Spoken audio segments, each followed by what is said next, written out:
As the crown jewel of Coronado, this iconic landmark was once the largest wooden Victorian resort outside of New York in the 1800s.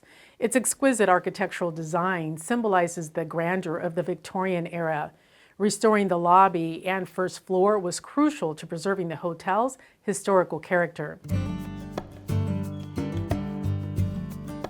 The Hotel del Coronado's rotunda or lobby is stunning, ornate, and impeccably preserved. As one of the most spacious areas in this iconic Victorian hotel, it captivates visitors with its intricate details and rich history. I actually have a historic image from around 1888 which shows the lobby. The main configuration is still very much the same, column locations and coffered ceiling. But the front desk used to be very small. It was in the back corner there. And then there was a small little newspaper stand that was adjacent to it. Architectural plans and historic black and white photos reveal incredible details of the Hotel del Coronado's rotunda, showcasing the check-in and newspaper areas as well as the Victorian architecture and decor. The original floor plan shows how the activity rooms on the first floor have changed to accommodate guest needs. When the building was first constructed, there were kind of these lace curtain partitions between the rooms, but there were not walls. So in later years, they built these walls that you see, and there's a gift shop behind us, and a little bit further down, there's an entry hallway, and then the stairs. But in this photo, you can look all the way through and see the stairs, and these are still there.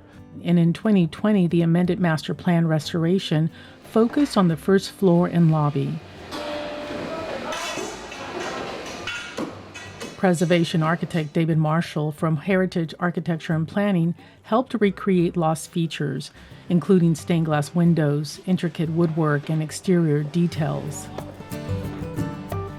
Workers meticulously restored the original detailed woodwork by stripping away layers of paint.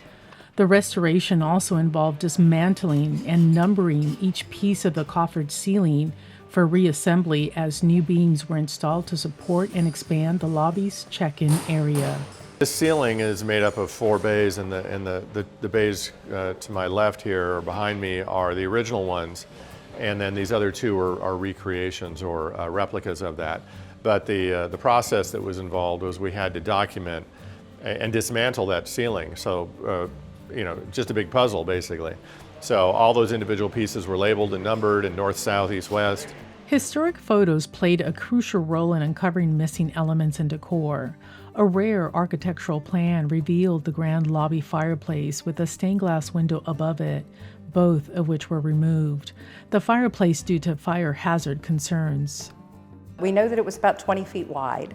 It was quite large and ornate. We do have the original drawings provided by Reed that show us what it should have looked like. But very ornate. It was supposed to heat the entire lobby. The mezzanine on the second floor offers a stunning view of the lobby, highlighting the intricate woodwork that adds to the Victorian charm. It transports you back to the hotel's early days in the late 1880s. Now this is a drawing of the ceiling from the second floor of the lobby or rotunda. And so this shows the detail in the woodwork. And they used Illinois oak to construct the ceiling.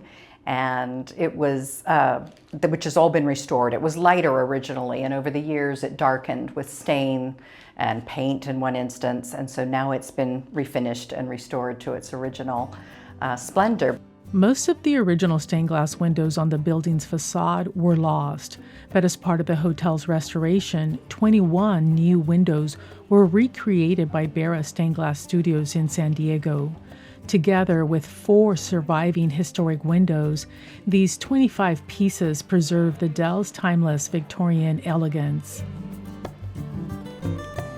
Besides the stained glass windows, the lobby restoration includes new hardwood floors, a new chandelier, elegant seating, beautiful wallpaper, and the expanded check-in area with a Victorian key rack reminiscent of the original from 1888.